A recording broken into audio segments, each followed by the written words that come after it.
जय हिंद। तो आप सभी को प्यारा सा गुड मॉर्निंग। तो आप लोग कैसे हैं? आशा करते हैं आप लोग अच्छे होंगे और आपका तैयारी अच्छी तरह से चल रहा होगा। तो आज हम लोग रोशन आनंद सर का जो वीकली जो साप्ताहिक टेस्ट होता है उनका टेस्ट नंबर 22 को देखेंगे। ठीक है, तो आइए देखते हैं पहला क्वेश्चन क्या है। पहला क्वेश्चन है कि निम्नलिखित में से कौन हड़प्पाई स्थल कालीबंगन के उत्खनन से संबंधित नहीं है? यानी कौन हड़प्पाई स्थल यानी कालीबंगन के उत्खनन से संबंधित नहीं है? अमलानंद घोष, जेपी जोशी, बीके थापर और बीबी लाल। ठीक है, तो अमलानंद घोष और बीके थापर और बीबी लाल ये सब जो हैं आपको कालीबंगा के उत्खनन से संबंधित हैं, लेकिन जो नहीं है वो कौन है? जेपी जोशी। ठीक है, यानी पहला का क्या होगा? बी हो जाएगा। और अमलानंद घोष जो हैं वो आपको 1951 में उत्खननकर्ता में शामिल हुए थे, और बीबी लाल और बीके थापर वो जो है 1961 में, और जेपी जोशी जो हैं वो आपको धौलावीरा के उत्खनन से संबंधित हैं। ठीक है, जो आपको धौलावीरा कहाँ पड़ता है? लूनी नदी के किनारे स्थित है। ठीक है, और कालीबंगा ये आपको घग्गर नदी के किनारे राजस्थान, ठीक है, राजस्थान के हनुमानगढ़ जिला में स्थित है। यानी कालीबंगा कौन सा नदी पे स्थित है? घग्गर नदी। ठीक है, कौन सा नदी है? घग्गर नदी। और क्या था? और है धौलावीरा। धौलावीरा क्या है? धौलावीरा है लूनी नदी। कौन सा नदी? लूनी नदी। ठीक है, और इसके उत्खननकर्ता में कौन थे? जेपी जोशी थे। ठीक है, 1967-68 में। अब उसके बाद है सेकंड क्वेश्चन। ठीक है, सेकंड क्वेश्चन क्या कहता है कि वैदिक सभ्यता के संदर्भ में निम्नलिखित में कौन सा विकल्प सही नहीं है? स्पष्ट जनता की गतिविधि को देखने वाला गुप्तचर, पूरब दुर्गपति, वाजपति न्यायाधिकारी, उग्र है अपराधियों को पकड़ने वाला। तो इसका जो आंसर होगा वो होगा वाजपति न्यायाधिकारी। यानी सेकंड का क्या होगा? सेकंड का सी हो जाएगा। ठीक है, यानी वाजपति जो है वो आपको गोचर भूमि का अधिकारी होता था। किसका होता था? गोचर भूमि का अधिकारी। और ऋग्वेद में किसी भी तरह के न्यायाधिकार का उल्लेख नहीं है। ठीक है, यानी ऋग्वेद में किसी भी प्रकार का क्या है? न्यायाधिकार का उल्लेख नहीं है। अब उसके बाद है थ्री कहता है कि घनानंद को अग्रमीज कहा गया। किसके द्वारा कहा गया? ग्रीक द्वारा, चीनी द्वारा, अरबी द्वारा या बौद्ध साहित्य में? तो घनानंद को अग्रमीज जो कहा गया वो कहा गया ग्रीक के द्वारा। किसके द्वारा कहा गया था? ग्रीक के द्वारा। और घनानंद जो है वो आपको नंद वंश का शासक थे। घनानंद किसका शासक थे? नंद वंश का। ठीक है, यानी घनानंद नंद वंश का शासक था और यह सिकंदर का समकालीन था। और ग्रीक लेखक यूनानी ने इसे अग्रमीज कहा। यानी कहने का मतलब कि घनानंद को अग्रमीज कौन कहा? ग्रीक कहा, और यह नंद वंश का क्या था? शासक था। ठीक है, और 322 ईस्वी पूर्व में चंद्रगुप्त मौर्य ने अपने गुरु कौन? चाणक्य की सहायता से घनानंद की हत्या कर मौर्य वंश का क्या नींव रखी थी। अब उसके बाद है फोर क्या है? फोर है निम्नलिखित में से किस गुप्तकालीन विद्वान द्वारा वर्गमूल घनमूल निकालने की विधि तथा जया सिद्धांत दिया गया? वराह मिहिर, ब्रह्मगुप्त, नागार्जुन, आर्यभट्ट। तो यह जो है आपको किसके द्वारा दिया गया? आर्यभट्ट के द्वारा। इन फोर का क्या होगा? फोर का डी हो जाएगा। और नागार्जुन जो है, नागार्जुन यह थे रसायन विज्ञान के क्या थे? ज्ञाता थे। ठीक है, और वराहमिहिर ने आर्यभट्ट के जया सिद्धांत को और अधिक परिशुद्ध किया था। यानी कहने का मतलब कि वराहमिहिर जो थे वो आपको आर्यभट्ट जो जया सिद्धांत जो दिए, घनमूल और जया सिद्धांत, इसका क्या किए थे और विस्तृत रूप प्रदान कौन किए थे? वो किए थे वराहमिहिर। ठीक है, अब उसके बाद है फाइव क्या है? फाइव है कि कुडल संगम के युद्ध किनके बीच हुआ? चालुक्य एवं राष्ट्रकूट। ठीक है, उसके बाद है चालुक्य एवं चोल। उसके बाद है वाकाटक एवं पल्लव या राष्ट्रकूट एवं पल्लव। तो 6 का क्या होगा? 6 का हो जाएगा आपको चालुक्य एवं चोल। यानी कुडल संगम के युद्ध किनके बीच हुआ था? चालुक्य एवं चोल के बीच हुआ था। और कुडल संगम का युद्ध, ठीक है, जो इसमें चोल शासक राजेंद्र द्वितीय तथा चालुक्य शासक सोमेश्वर प्रथम था, और इसे चोलों की जीत हुआ था। ठीक है, अब उसके बाद है 6 है फिरोज शाह तुगलक का अंतिम सैन्य अभियान कहाँ हुआ? यानी फिरोज शाह तुगलक का अंतिम सैन्य अभियान कहाँ हुआ? कांगड़ा हिमाचल प्रदेश, जाजनगर उड़ीसा या थट्टा पंजाब। तो इसका जो आंसर हो जाएगा 6 का सी हो जाएगा। फिरोज शाह तुगलक का अंतिम सैन्य अभियान आपको पंजाब में हुआ था। ठीक है, कब हुआ था? 1362-64, यानी 1362-64 में क्या हुआ था? ये हुआ था आपको थट्टा, यानी फिरोज शाह तुगलक का अंतिम सैन्य अभियान हुआ था। और 1365 में फिरोज शाह ने कांगड़ा हिमाचल प्रदेश का सफल क्या किया था? अभियान किया था। यानी 1365 में फिरोज शाह तुगलक क्या किए थे? कांगड़ा हिमाचल प्रदेश का सफल परीक्षण किए थे। और 135 ईस्वी में फिरोज शाह ने जाजनगर उड़ीसा का अभियान किया। ठीक है, 135 नहीं होगा, 1356 होगा। अब उसके बाद है सेवन क्या कहता है? सेवन है विजयनगर साम्राज्य के किस शासक के समय तुंगभद्रा दोआब में वर्चस्व के लिए युद्ध छिड़ गया? हरिहर द्वितीय, बुक्का प्रथम, देवराय द्वितीय या देवराय प्रथम? तो इसका जो आंसर होगा वो हो जाएगा डी, देवराय प्रथम। अब उसके बाद है 8 क्या कहता है कि निम्नलिखित में से किस शासक द्वारा भूमि की माप के लिए गज सिकंदरी का प्रयोग करवाया गया? सिकंदर लोदी, शेरशाह सूरी, अकबर, इनमें से कोई नहीं। तो इसका जो आंसर होगा क्या होगा? इसका जो आंसर होगा वो हो जाएगा शेरशाह सूरी। ठीक है, और शेरशाह सूरी का मकबरा कहाँ बनाया गया है? ये जो है आपको सासाराम। ठीक है, कहाँ बनाया गया? सासाराम। और शेरशाह के शासनकाल की सर्वप्रथम विशेषता है जो वो आपको वो जो है उसके द्वारा भू राजस्व व्यवस्था में सुधार किया जाना, और इन्होंने विश्वसनीय अधिकारी अहमद खां के निरीक्षण में राज्य की भूमि की वास्तविक माप कराया था। ठीक है, और शेरशाह ने भूमि की माप के लिए गज सिकंदरी का प्रयोग किया। यानी शेरशाह सूरी ने ही क्या किए थे? भूमि की माप के लिए गज ए सिकंदरी का प्रयोग किया। इसमें मापन और माप के लिए सन से बने रस्सी का प्रयोग किया। किसका प्रयोग किया था? सन से बने रस्सी का प्रयोग।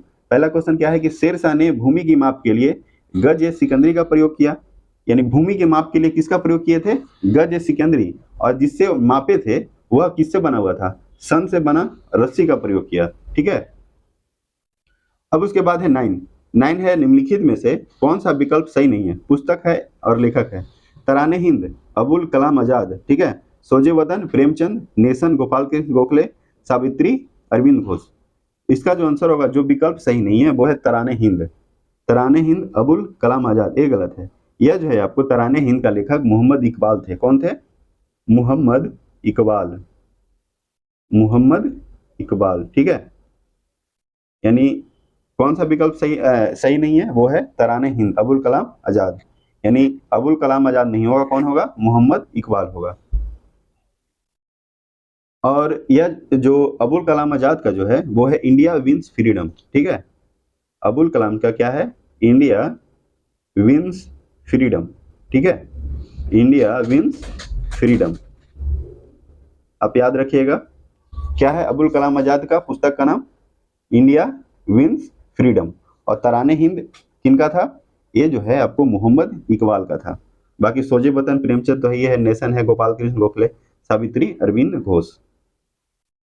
अब उसके बाद है 10 क्या कहता है कि भारत और चीन के बीच मैकमोहन रेखा का निर्धारण किस वायसराय के समय हुआ? Lord Reading, Lord Chelmsford, Lord Hardinge द्वितीय या लॉर्ड हार्डिंग फर्स्ट? तो इसका जो आंसर हो जाएगा लॉर्ड हार्डिंग द्वितीय। और इसका कार्यकाल कब से कब तक था? 1910 से 16। 1910 से 16 तक क्या था? लॉर्ड हार्डिंग का कार्यकाल। उसके बाद है लॉर्ड रीडिंग, इसका कार्यकाल था 1921 से 26। आप सभी डाटा को याद रखिएगा क्योंकि एग्जाम में हूबहू पूछा जाता है। फिर उसके बाद है लॉर्ड चेम्सफोर्ड, इसका कार्यकाल था 1916 से 21। 1916 से 21। ठीक है, लॉर्ड हार्डिंग फर्स्ट का कार्यकाल था, ये था आपको 1844 से 48। ठीक है, एक बार और बता देते हैं, लॉर्ड हार्डिंग द्वितीय का कार्यकाल 1910 से 16 और लॉर्ड रीडिंग का कार्यकाल 1921 से 26 और लॉर्ड चेम्सफोर्ड का कार्यकाल 1916 से 21 और लॉर्ड हार्डिंग का फर्स्ट का 1844 से 48। ठीक है, और भारत चीन के मध्य जो मैकमोहन रेखा का निर्धारण किया गया था वो किया गया था 1914 में। ठीक है, शिमला सम्मेलन के दौरान किया गया था और इस समय वायसराय कौन था? तो लॉर्ड हार्डिंग था और इनका कार्यकाल 1910 से 16। अब उसके बाद है 11 क्या कहता है? 11 11 है कि निम्नलिखित में से किस पुर्तगाली गवर्नर ने कोचीन की जगह गोवा को राजधानी बनाया?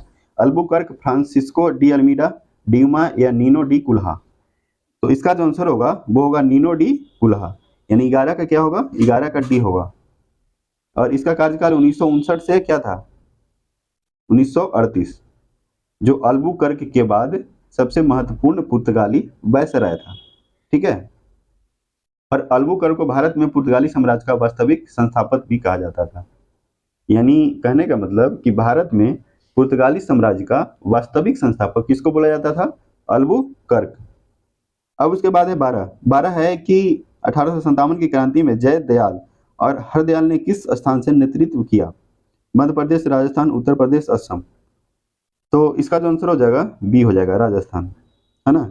यानी राजस्थान में कोटा ब्रिटिश विरोधियों का प्रमुख केंद्र था। ठीक है, और इसका नेतृत्व कौन किए थे? जय दयाल और हरदयाल।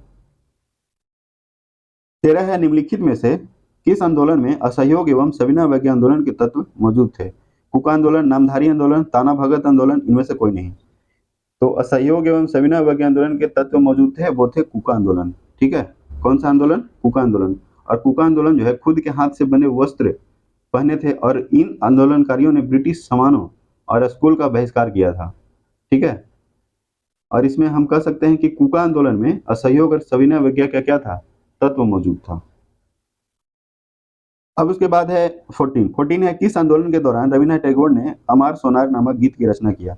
रॉलेट एक्ट, स्वदेशी आंदोलन, चंपारण या होम रूल? तो इसका जो आंसर हो जाएगा वो होगा स्वदेशी आंदोलन। ठीक है, अब उसके बाद है 15 क्या है कि इनमें से धर्म सभा के संस्थापक कौन था? यानी धर्म सभा के संस्थापक कौन था? एनजी रंगा या राजाराम मोहन राय, ठीक है, या राधाकांत देव या शिवदयाल साहब? तो इसका जो आंसर होगा वो कौन हो जाएगा? इसका जो आंसर होगा राधाकांत देव। ठीक है, राधाकांत देव, यानी 15 का सी। और धर्म सभा के संस्थापक जो थे राधाकांत देव थे, और इसी सती प्रथा को समाप्त करने के विरोध में 1830 में क्या किए थे? स्थापित किए थे। यानी मेन रूप से कहने का मतलब कि सती प्रथा को समाप्त करने के लिए इन्होंने क्या किया था? धर्म सभा का स्थापना किए थे। कब किए थे? 1830 में। अब उसके बाद है 16 है कि लहोत्से पर्वत शिखर किस देश में अवस्थित है? चीन, नेपाल, भारत, साउथ कोरिया? तो इसका जो आंसर होगा वो हो जाएगा नेपाल, हमारा पड़ोसी देश। ठीक है, और इसकी ऊंचाई जो है आपको 8516 क्या है? लहोत्से पर्वत का ऊंचाई 8516। और सबसे ऊंचा कौन सा है पर्वत शिखर? वो है आपको माउंट एवरेस्ट, वो भी कहाँ पड़ता है? नेपाल में, और इसका ऊंचाई कितना है? 8850 है। ठीक है, पहले क्या था? पहले था 8848, अब 2 मीटर और बढ़ गया है। ठीक है, अब उसके बाद है 17 है कि पुदुचेरी का कौन सा जिला पूर्वी तट पर नहीं है? यनम, पुदुचेरी, कराईकल, माहे? तो इसका जो आंसर हो जाएगा माहे हो जाएगा। ठीक है, यानी 17 का डी। अब उसके बाद है माहे जो है आपको केरल में पश्चिम तट पे पड़ता है। कौन सा है? पश्चिम तट पे, केरल के पश्चिम तट पे। ठीक है, 18 है बनिहाल दर्रा अवस्थित है। यानी बनिहाल जो दर्रा है वो कहाँ स्थित है? ट्रांस हिमालय, महान हिमालय, लघु हिमालय, शिवालिक? तो इसका जो आंसर होगा लघु हिमालय हो जाएगा। क्या होगा? लघु हिमालय।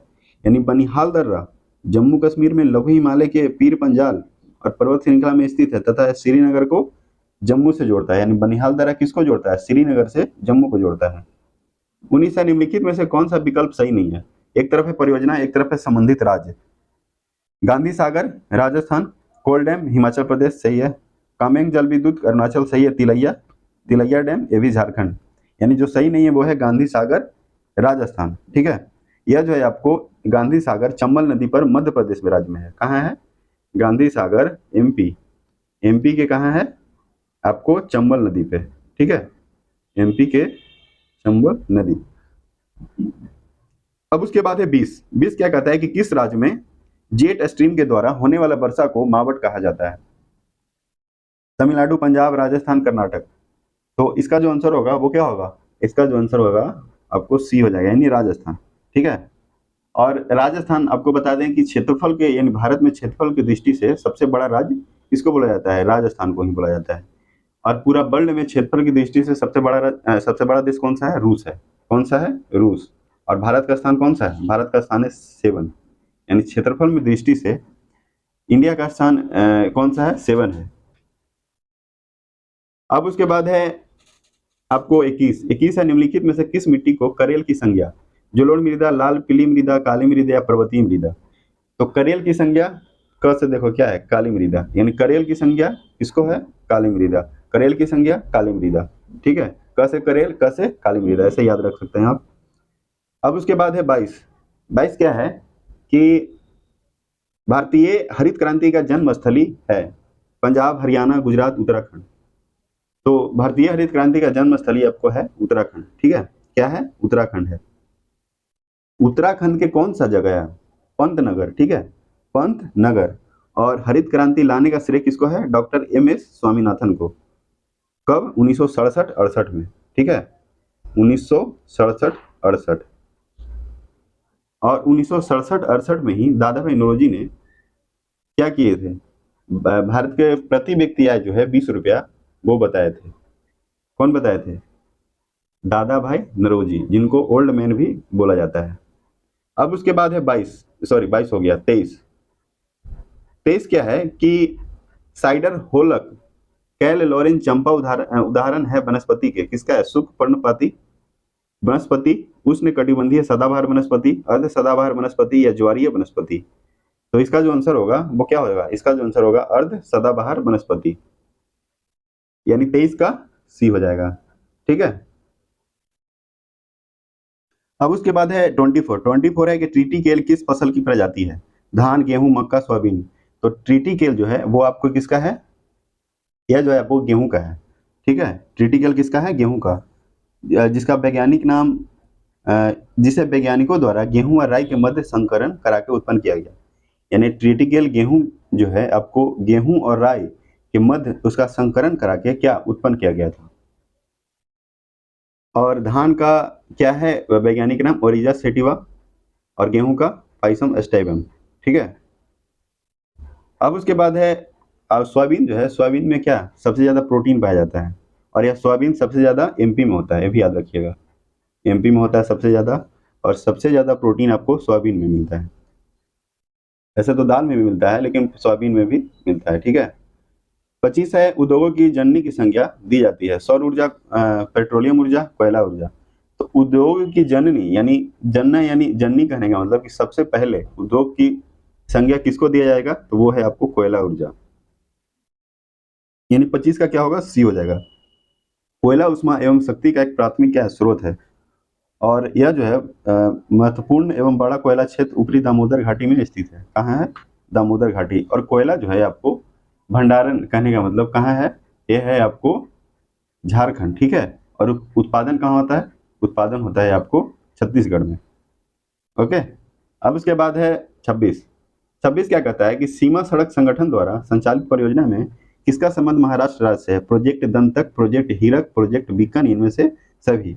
तो 26 का क्या होगा? प्रोजेक्ट हीरक, ठीक है, प्रोजेक्ट हीरक।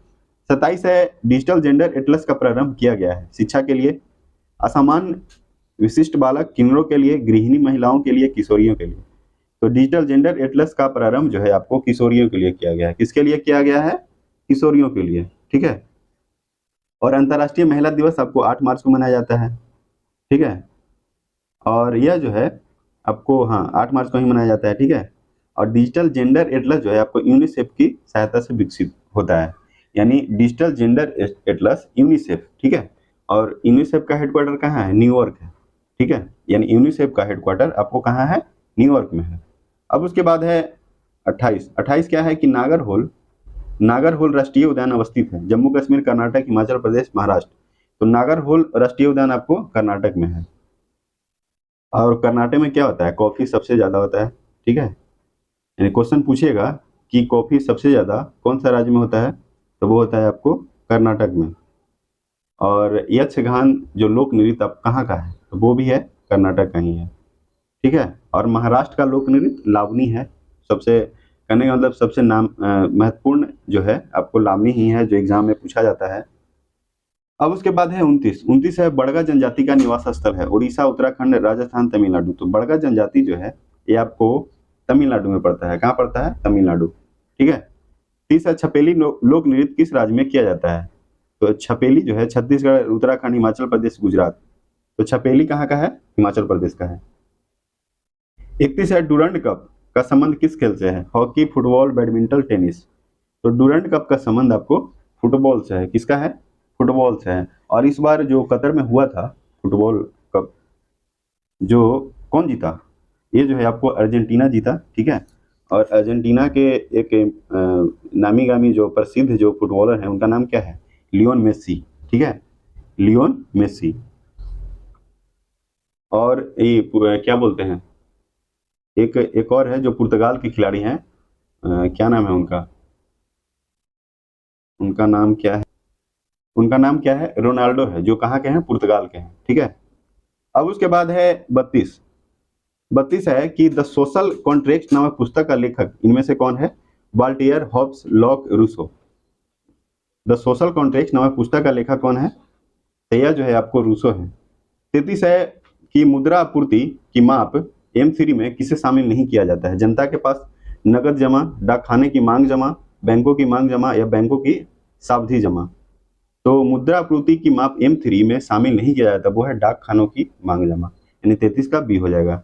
34 है कि न्यूनतम समर्थन मूल्य का निर्धारक है भारतीय कृषि अनुसंधान परिषद, राज्य सरकार, कृषि लागत एवं मूल्य आयोग, इनमें से कोई नहीं, ठीक है। तो 34 का क्या होगा? 34 का सी हो जाएगा, यानी कृषि लागत एवं मूल्य आयोग, यानी 34 का क्या होगा? सी हो जाएगा, ठीक है। 35 है वित्त आयोग। वित्त आयोग क्या पंचवर्षीय योजना बनाता है ना, फिर मौद्रिक नीति बनाता है, या केंद्र सरकार के कर्मचारियों के वेतन में संशोधन की सिफारिश करता है, या संसाधनों के केंद्र और राज्य के बीच बंटवारे पर निर्णय लेता है? वित्त आयोग का क्या काम है? यह जो है आपको संसाधनों के केंद्र और राज्य के बीच बंटवारे का निर्णय लेता है ना। अब उसके बाद है 36 है किस अधिनियम के तहत भारतीय महिलाओं को मताधिकार प्रदान किया गया? तो यह आपको भारत शासन अधिनियम 1919, ठीक है। यानी 36 का जो आंसर क्या होगा देख लेते हैं, क्या है ऑप्शन। यह जो है आपको ऑप्शन है कि भारत परिषद अधिनियम 1892, शासन अधिनियम 1909, भारत शासन अधिनियम 1919, भारत शासन अधिनियम 1935। तो इसका जो आंसर होगा भारत शासन अधिनियम 1919। और 1919 में आपको जलियांवाला बाग हत्याकांड भी हुआ था, याद रखिएगा। जलियांवाला बाग हत्याकांड 1919 में हुआ था, ठीक है। अब उसके बाद है 37 क्या कहता है कि देश की संप्रभुता, एकता एवं अखंडता को किसी भी परिस्थिति में अक्षुण्ण बनाए रखने का प्रावधान सन्निहित है। त्रिस्तरीय शासन से, आपात उपबंध से, पंथ निरपेक्ष राज से, इनमें से कोई नहीं। तो 37 का क्या होगा? आपात उपबंध से, ठीक है। 38 है कि किस संविधान संशोधन अधिनियम के द्वारा राज्य विधानसभा में आंग्ल भारतीय प्रतिनिधित्व को निष्प्रभावी बनाया गया? 126वां, 105, 104 या 106वां? तो इसका जो आंसर होगा, यानी किस संविधान संशोधन अधिनियम के द्वारा राज्य विधानसभाओं में आंग्ल भारतीय प्रतिनिधित्व को निष्प्रभावी बनाया गया? तो 104वां। क्या है? 104वां, यानी 38 का क्या होगा? सी हो जाएगा। कब बनाया गया था? 2019 में, ठीक है। अब उसके बाद है 39 क्या कहता है कि अनुच्छेद 233 राज्यपाल को शक्ति प्रदान करता है अध्यादेश जारी करने की, क्षमादान, उच्च न्यायालय के न्यायाधीश को शपथ दिलाना, या जिला न्यायाधीशों की नियुक्ति, या तो इसका जो आंसर होगा वो होगा जिला न्यायाधीशों की नियुक्ति, यानी 39 का डी हो जाएगा, ठीक है। और राज्यपाल को जो अध्यादेश जारी जो है वो आपको अनुच्छेद 213 याद रखिएगा, क्या है? 213, यानी आर्टिकल 213 में क्या है? राज्यपाल का अध्यादेश जारी करना, है ना। और क्षमादान ये आपको है 161, क्या है? 161। और उच्च न्यायालय के न्यायाधीश को शपथ दिलाना ये है आपको 219, है ना। याद रखिएगा, अध्यादेश जारी करने का 213 और क्षमादान 161 और उच्च न्यायालय के न्यायाधीश को शपथ दिलाना 219 और जिला न्यायाधीश का क्या है? वो है 233। 40 है निम्न में से कौन राज्य सूची का विषय है? रेलवे, पुलिस, निगम कर, जनगणना, आर्थिक एवं सामाजिक नियोजन। तो 40 का क्या होगा? 40 का हो जाएगा ए। कौन है जो राज्य सूची का विषय है? तो वो है रेलवे, पुलिस। तो 40 का क्या होगा? ए हो जाएगा। और निगम कर जो है आपको समवर्ती सूची, निगम कर एवं जनगणना जो है आपको संघ सूची में आता है, और आर्थिक एवं सामाजिक नियोजन ये आपको है, इसमें है, ये है आपको समवर्ती सूची, है ना। याद रखिएगा कौन कौन, देखिए निगम कर और जनगणना ये आपको संघ सूची का विषय है ना, और आर्थिक एवं सामाजिक नियोजन आपको समवर्ती सूची का विषय है। अब उसके बाद है 41 है, भारत में दल विहीन प्रजातंत्र किसने प्रस्तावित किया? राम मनोहर लोहिया, S.A. डांगे, महात्मा गांधी, इनमें से कोई नहीं। तो इसका जो आंसर होगा महात्मा गांधी होगा, है ना। यानी महात्मा गांधी और जयप्रकाश नारायण जो थे आपको भारत में दल विहीन प्रजातंत्र का प्रस्तावित किए थे। कौन कौन थे? महात्मा गांधी और जयप्रकाश नारायण। ठीक है, अब उसके बाद है 42। तो 42 क्या कहता है कि निम्नलिखित में से किसके परामर्श पर राष्ट्रपति द्वारा संसद सदस्य को मनोनीत किया जाता है? लोकसभा के अध्यक्ष, मंत्रिमंडल, मुख्य न्यायाधीश या उपराष्ट्रपति? तो इसका जो आंसर होगा मंत्रिमंडल। क्या होगा? मंत्रिमंडल। यानी 42 का क्या होगा? 42 का बी हो जाएगा। 43 है, उपराष्ट्रपति को निम्नलिखित में से किसके समतुल्य वेतन मिलता है? राष्ट्रपति, प्रधानमंत्री, लोकसभा अध्यक्ष या सर्वोच्च न्यायालय मुख्य न्यायाधीश? तो 43 का क्या होगा? 43 का सी हो जाएगा। यानी उपराष्ट्रपति को किसके समतुल्य वेतन मिलता है? तो लोकसभा अध्यक्ष के समतुल्य। और राष्ट्रपति का वेतन कितना है? ये है आपको 5 लाख। याद रखिएगा, राष्ट्रपति का वेतन है 5 लाख, और राष्ट्रपति जो है भारत के प्रथम नागरिक होते हैं, है ना। और यह भारत के अभी राष्ट्रपति कौन है? तो यह जो है आपको द्रौपदी मुर्मू है। वो आपको कहाँ से? उड़ीसा के कौन सा जनजाति से? यह आपको संथाल जनजाति, ठीक है। और कौन है? पहले आदिवासी जो हैं ये क्या बने हैं? राष्ट्रपति बने हैं। और कितने नंबर के हैं? 15वें नंबर के, ठीक है।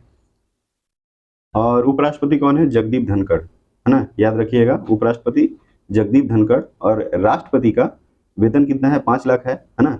और आपको बता दें कि लोकसभा का उपराष्ट्रपति का 4 लाख है ना। और लोकसभा उपराष्ट्रपति का जितना वेतन है उतना ही लोकसभा का है, ठीक है। और उपराष्ट्रपति का वेतन कितना है? 4 लाख है।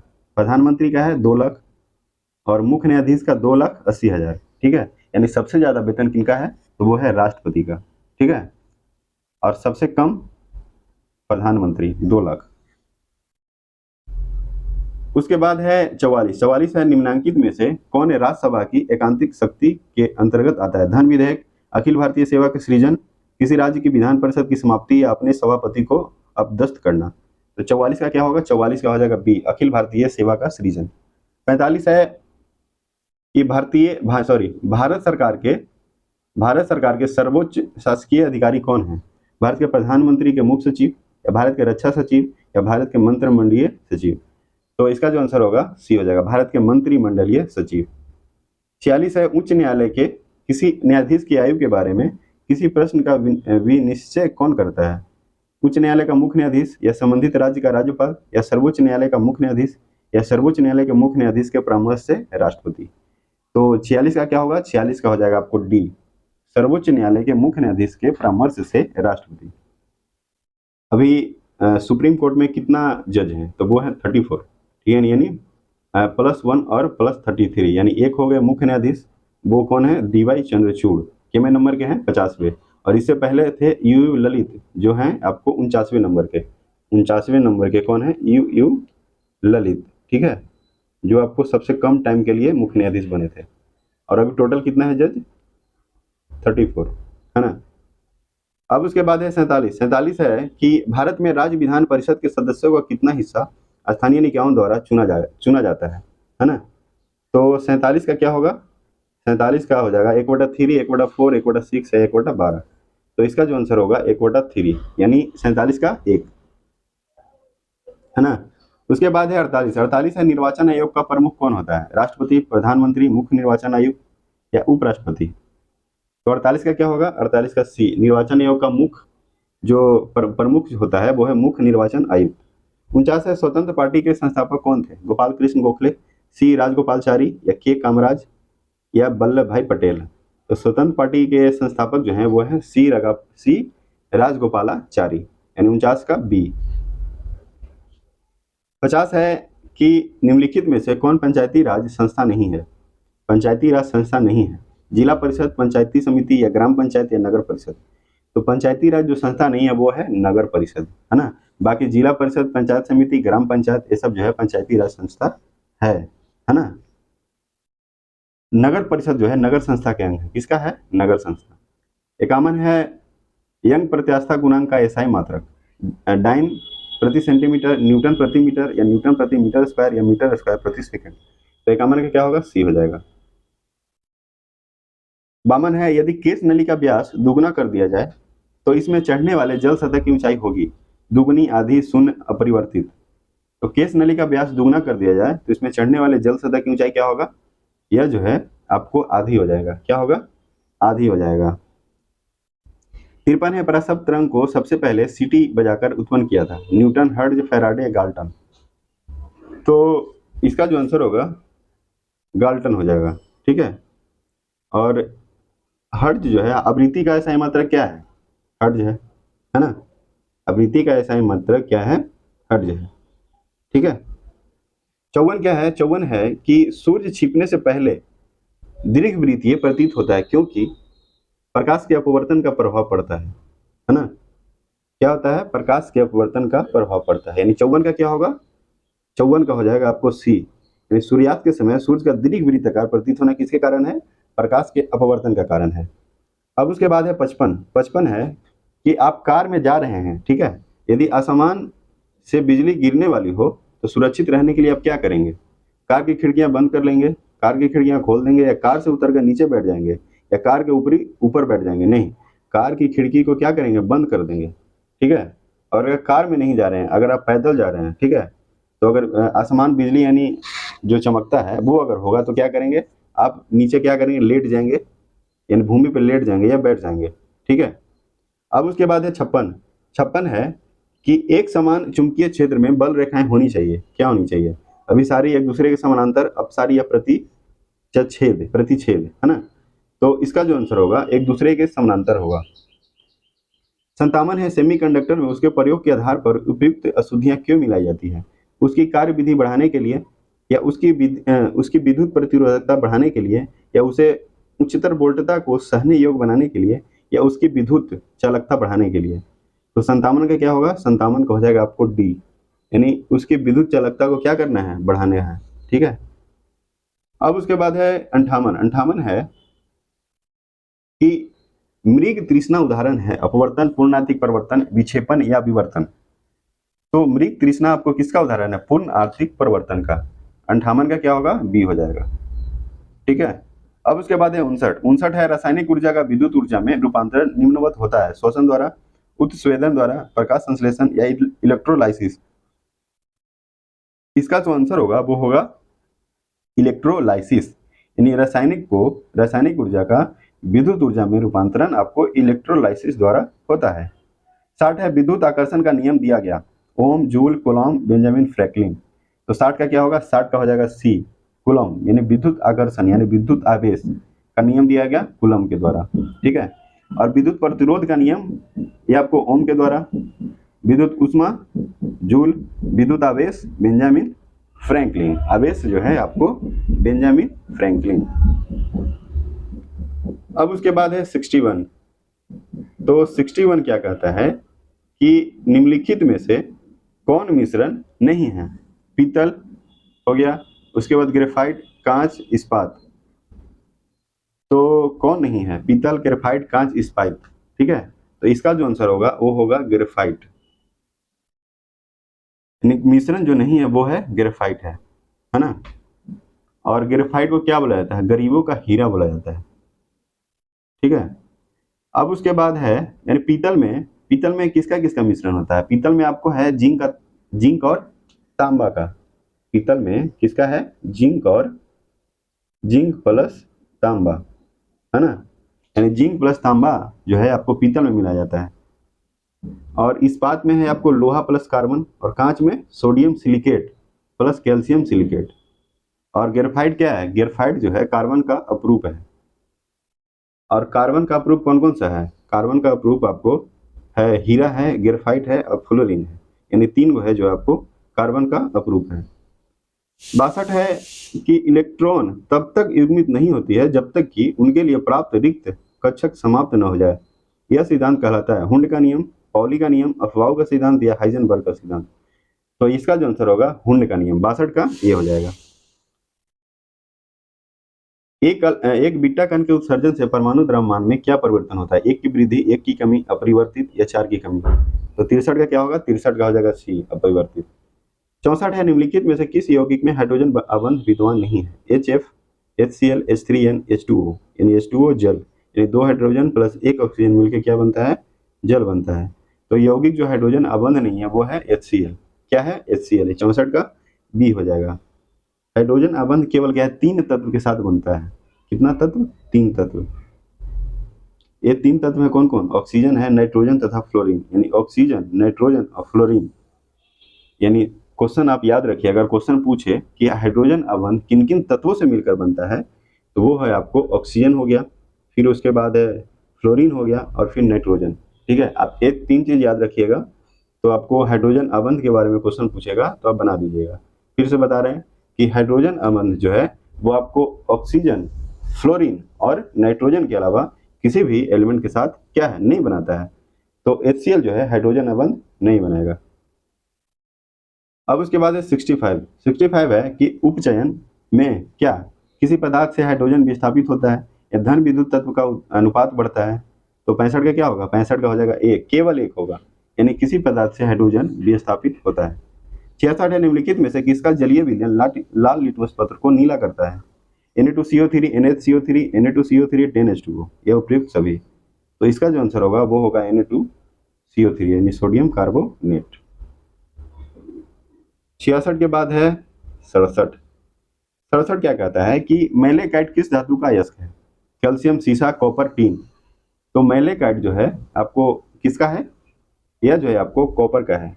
मैलेकाइट जो है आपको कॉपर का अयस्क है। 68 है बालों के ब्लीचिंग में प्रयुक्त होता है सल्फ्यूरिक अम्ल, हाइड्रोजन पेरोक्साइड, ऑक्जेलिक अम्ल, भारी जल। भारी जल का सूत्र क्या है? D2O। क्या है? D2O है।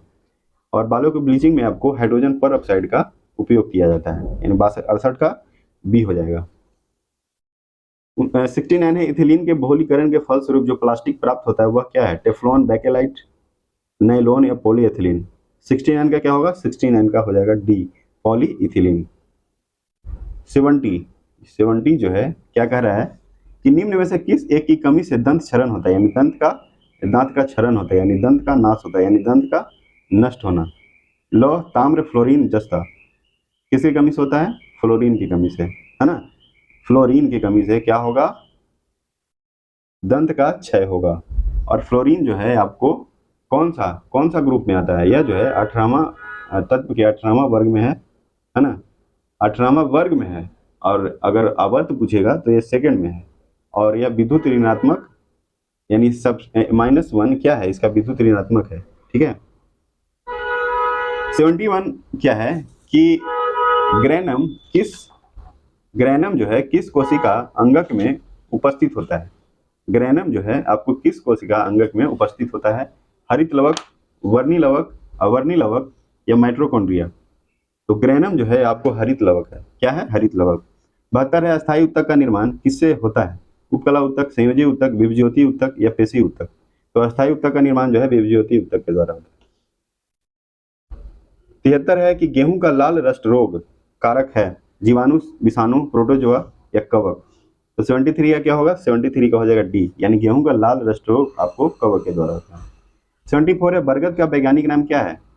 टेमेरिंडस इंडिका, फाइकस बेंगालेसिस। यही है। क्या है?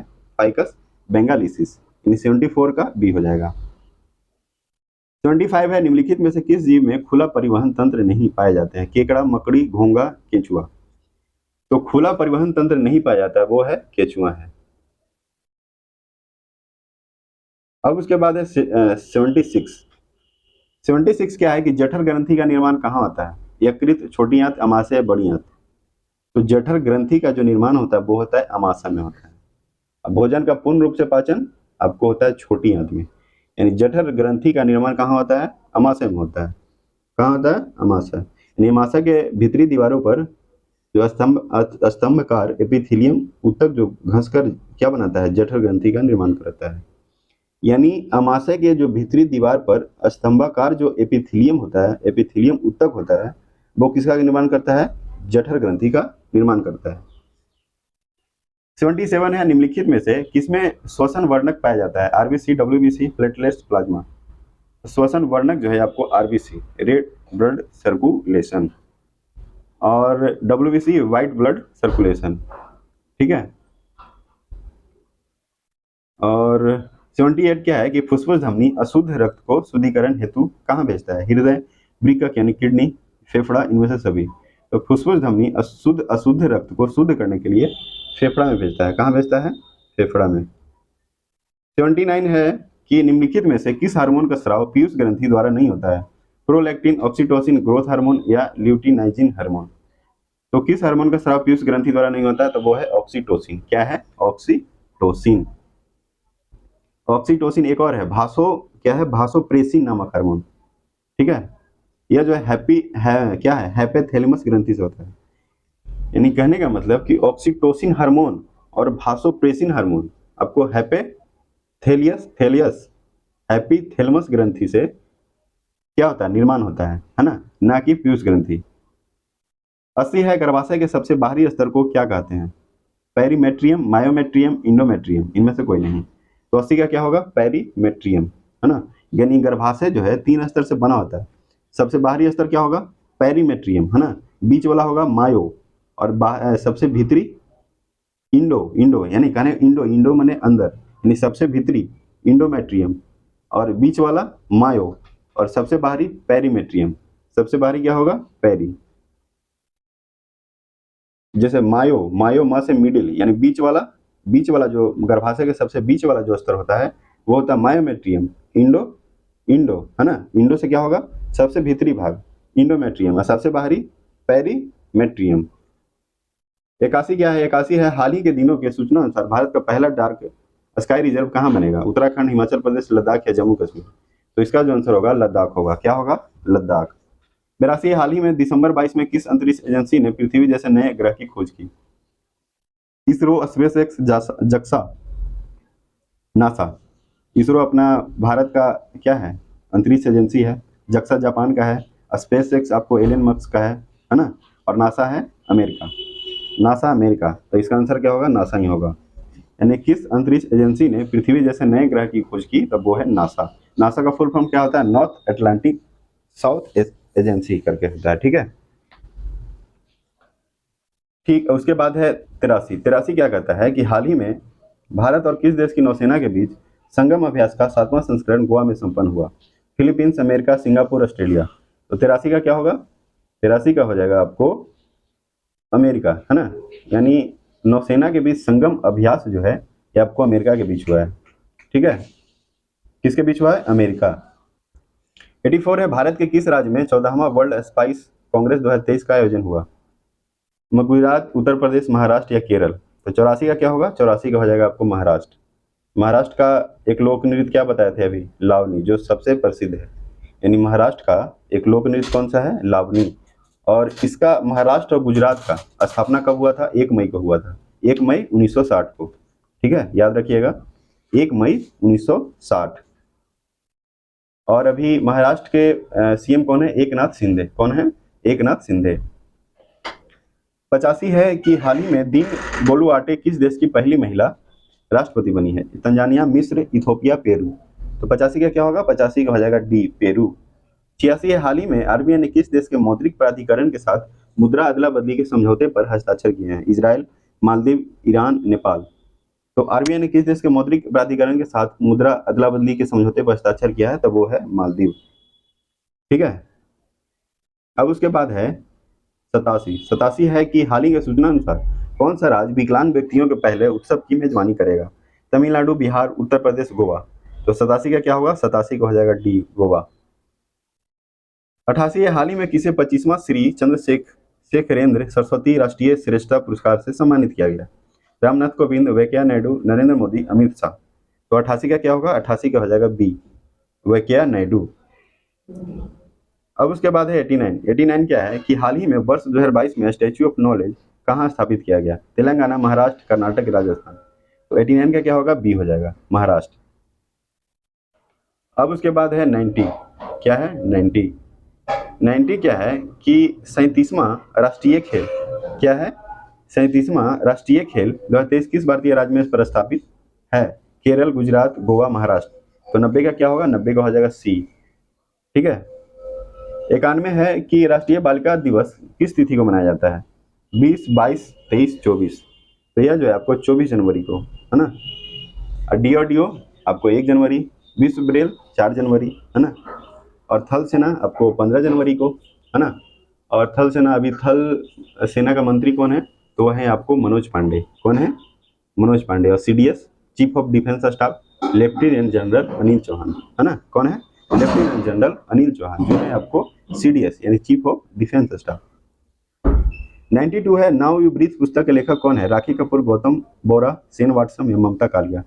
तो नाउ यू ब्रीथ का राखी कपूर। कौन है? राखी कपूर। ठीक है। और सेन वाटसन का कौन है? Winning the inner battle. Winning the inner battle किसका है? सेन वाटसन। गौतम बोरा का है नल नाडा अंटिल वी मीट अर्गन। और ममता कालिया का जीते जी इलाहाबाद। क्या है ममता कालिया का? जीते जी इलाहाबाद। क्या है? जीते जी इलाहाबाद। ठीक है। इलाहाबाद आपको यूपी में पड़ता है। ठीक है। अब उसके बाद है 93।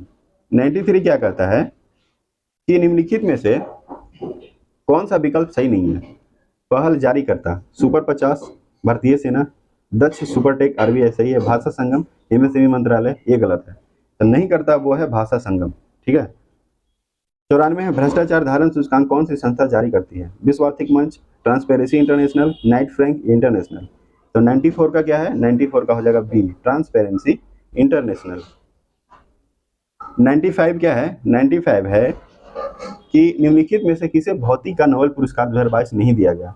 एले एस्पेक्ट, जॉन क्लोसर, एंटी जिलिंजर या बैरी शार्पलेस। तो 95 का क्या होगा? 95 का हो जाएगा बैरी शार्पलेस। बाकी इन तीनों को दिया गया है। अब 96 से लेके 100 तक क्या है? मैथ रीजनिंग है, तो इसका आंसर बता देते हैं, और नहीं बनेगा तो कमेंट कीजिएगा। ठीक है। तो 96 का क्या होगा? 96 का ए हो जाएगा 92। 97 का हो जाएगा आपको ए, यानी दो प्राकृतिक संख्याओं का एलसीएम उनके एचसीएफ द्वारा क्या है? विभाजन। और 98 का क्या है? 98 का है आपको 920 यानी 920। 99 का क्या है? 99 का है आपको 39, है ना। और लास्ट क्वेश्चन आज का, इसका क्या होगा? इसका हो जाएगा आपको 359। ठीक है। तो आज के लिए इतना ही। और इस चैनल पे जो भी नए हैं वो चैनल को सब्सक्राइब कर लें, ताकि इस तरह का प्रैक्टिस सेट, मैथ का क्लास, आपको जीके का ट्रिक, मैथ का ट्रिक आपको मिलता रहेगा। तो आप चैनल पे जो भी पहली बार विजिट किए हैं वो चैनल को सब्सक्राइब कर लें। और वीडियो अगर अच्छा लगता है तो लाइक करें और दोस्तों में शेयर करें। ठीक है। जय हिंद, जय भारत, जय बिहार। धन्यवाद।